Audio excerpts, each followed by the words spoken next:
YouTube channel. Jangan lupa subscribe, like, comment, and share ya. Oke, next. Kita lanjutin ya ceritanya. Bab 10. Kemarahan Daniel.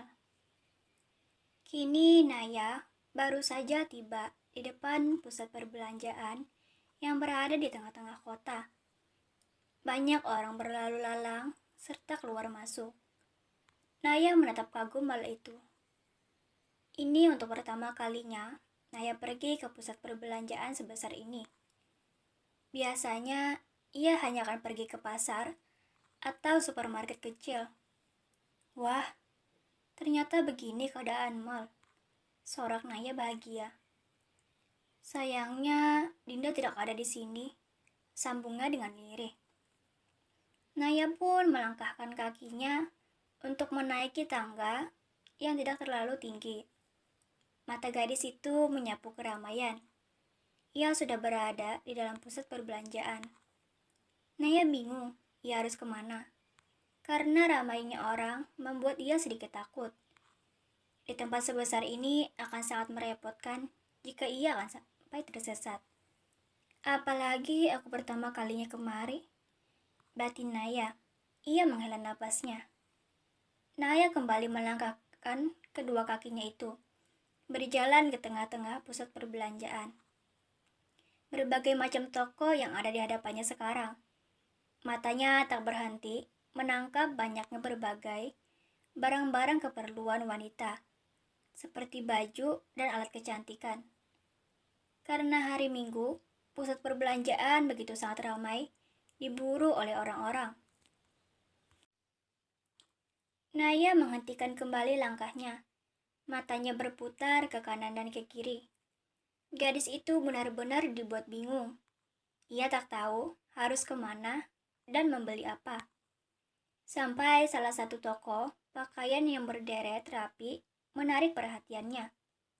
Bagus tuh, cicit Naya. Naya kembali melangkahkan kakinya menuju toko pakaian.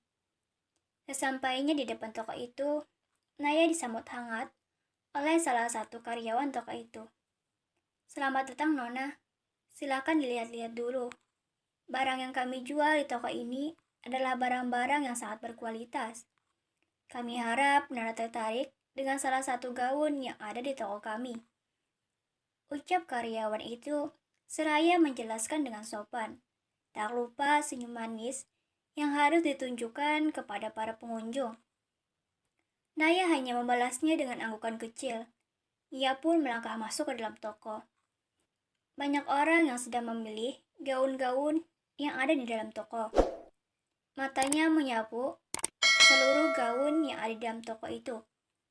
Sampai akhirnya matanya tertuju pada salah satu koleksi gaun yang ada di toko.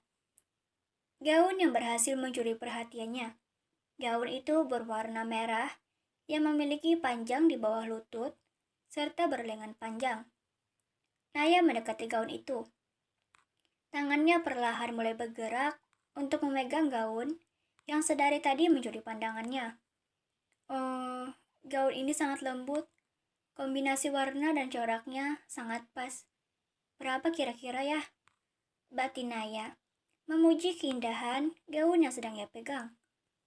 Wah, penglihatan Anda memang sangat sempurna. Gaun ini sangat cocok untuk Anda, Nona. Puji karyawan itu. Benarkah? Tanya Naya ragu. Benar, Nona. Bahkan Nona sangat beruntung.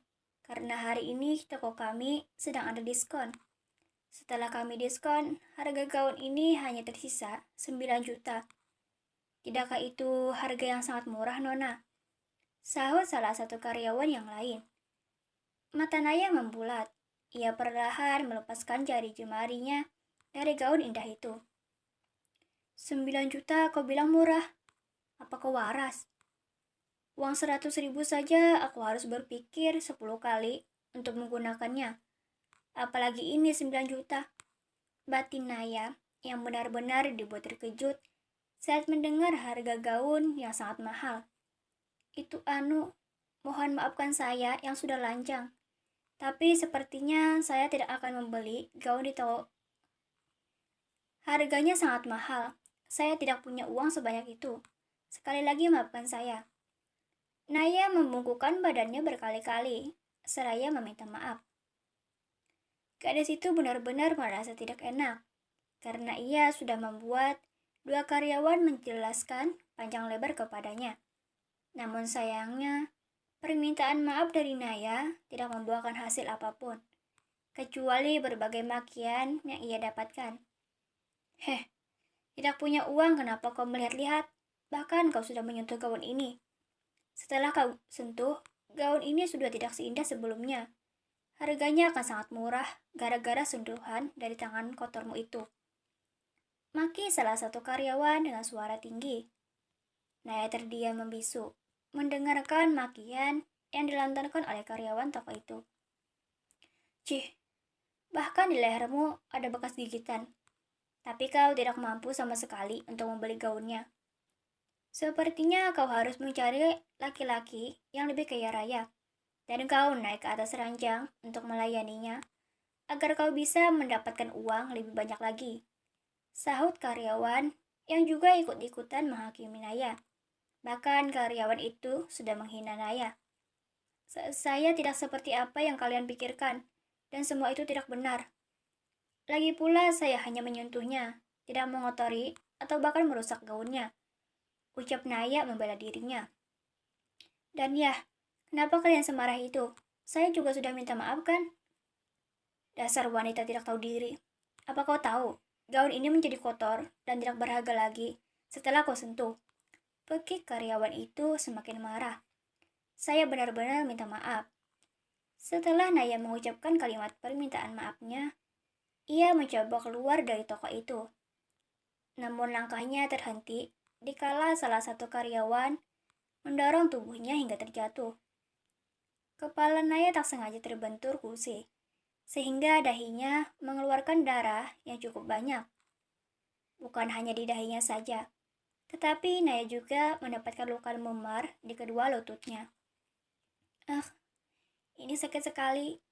Mereka menghukumku hanya karena aku menyentuh gaun itu sebentar, batin Naya. Naya menahan perih di dahinya. Ia perlahan meraba dahinya yang meneteskan darah di lantai. Satu persatu pengunjung berdatangan. Mereka berkumpul untuk melihat. Tidak ada yang membantu Naya. Mereka semua hanya melihat dengan berbagai tanggapan. Naya meraih dahi kursi. Ia mencoba untuk berdiri. Namun, saat Naya hendak berdiri, salah satu karyawan mendorongnya kembali, dan alhasil tubuh Naya oleng dan terjatuh ke lantai. Kepala Naya terbentur. Kini ia merasakan sakit di kepalanya. Pandangan Naya mulai kabur. Telinganya samar-samar mendengar seseorang memanggil namanya. Denaya, gadis kecil paman. Panggil pria itu dengan khawatir. Pria itu dengan cepat mendekati Naya yang kondisinya mulai memburuk. Kau, Paman El, lirih Naya. Naya tidak bisa melihat jelas wajah pria itu. Ia hanya bisa mengenali suaranya. Ya sayang, bertahanlah. Paman akan membawamu ke rumah sakit. Pria itu begitu ketakutan saat melihat gadis kecilnya mulai menutup mata. Tubuh Naya digendong oleh pria itu.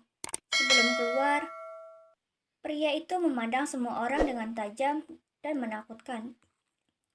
Tunggu kehancuran kalian semua, ancamnya dengan dingin.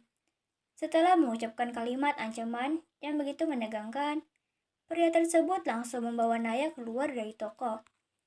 Sementara para pengunjung yang mendapat ancaman dari pria itu, mereka semua menjadi takut. Siapa pria itu? Mereka bertanya satu sama lain, tetapi tidak ada yang mampu menjawabnya. Sampai ada seorang manajer pusat perbelanjaan yang besar itu. Ia berlari terengah-engah. Karyawan tidak tahu diri. Kalian semua sudah membuat kesalahan dengan menghukum gadis itu. Bentak manajer itu dengan suara tinggi. Apa maksud Bapak? Salah satu karyawan bertanya dengan bingung. Apa kalian tahu siapa pria yang barusan menggendong wanitanya? Semua orang bergeleng kepala. Mereka benar-benar tidak mengenal pria itu. Kalian sudah menyinggung keluarga Kendrick dengan cara menghina gadis kecil itu, ucap manajer. Sontak mereka semua terkejut saat mendengar sang manajer memberitahukan kepada mereka, siapa pria yang barusan menggendong seorang wanita. Aduh, gawat ini. Para pengunjung mulai ketakutan. Mereka mengingat ancaman beberapa saat lalu. Ini semua saat 3 karyawan sialan itu. Salah satu pengunjung menyalahkan karyawan yang tadi menghina dan membuat Naya terluka. Dan itu membuat yang lainnya ikut menyalahkan 3 karyawan itu. Terima kasih. Jangan lupa subscribe, like, comment, and share ya. Dadah.